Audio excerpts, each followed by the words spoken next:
Kembali di Metro Siang, pemirsa, kelas menengah saat ini dinilai banyak ekonom tengah menghadapi banyak masalah dan kurang mendapat perhatian pemerintah. Hal itu bisa terjadi karena harga bahan pokok yang naik sementara pendapatan masyarakat segitu-segitu saja. Kelas menengah saat ini dinilai banyak ekonom tengah menghadapi banyak masalah dan kurang mendapat perhatian pemerintah.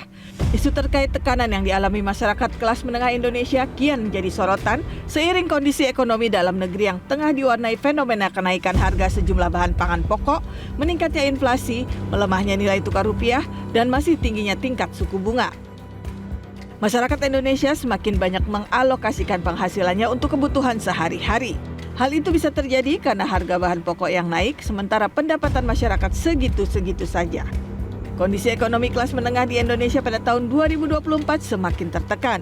Inflasi harga pangan membuat penghasilan warga Indonesia habis untuk makanan dan minuman, sementara sebagian dari mereka menggunakan tabungannya untuk memenuhi kebutuhan sehari-hari. Direktur Eksekutif Center of Reform on Economic atau KOR, Muhammad Faisal, mengatakan kelas menengah saat ini mendapat tekanan dari kedua sisi, yakni dari sisi pendapatan yang melambat dan biaya hidup yang kian tinggi. Hal ini membuat daya beli masyarakat kelas menengah berkurang. Pemerintah harus bisa memperhatikan masyarakat kelas menengah dari penguatan pendapatan khususnya bagi para pekerja formal.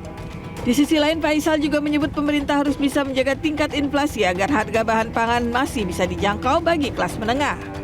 Kelas menengah memang mengalami tekanan terutama dari sisi, walaupun dua sisi sebetulnya, yaitu adalah dari sisi income, pendapatan mereka, dan juga dari sisi biaya hidup. Saya melihat terutama yang paling besar adalah dari sisi income. Kalau kita melihat dari upah real secara rata-rata ini mengalami penurunan. Hampir semua jenis sektor upah real mengalami penurunan.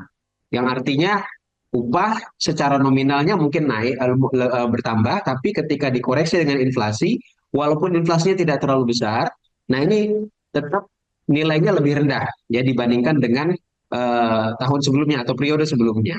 Nah, ketika income mengalami pelemahan atau berkurang secara real, kemudian diikuti juga dengan kenaikan berbagai macam kebutuhan hidup, ya bukan hanya barang-barang yang terkait dengan inflasi, tapi juga kebijakan-kebijakan yang didrive oleh harga-harga yang didrive oleh pemerintah. Nah, ini yang menyebabkan kemudian dari sisi daya beli mereka mengalami penurunan, dan ini saya melihat terutama memang di kelas menengah ya.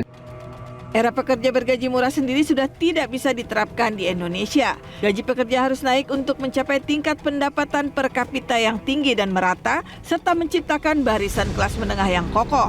Namun untuk itu perlu ada intervensi kebijakan pemerintah guna meningkatkan produktivitas dan keterampilan masyarakat. Jelajahi cara baru mendapatkan informasi. Download Metro TV Extend sekarang.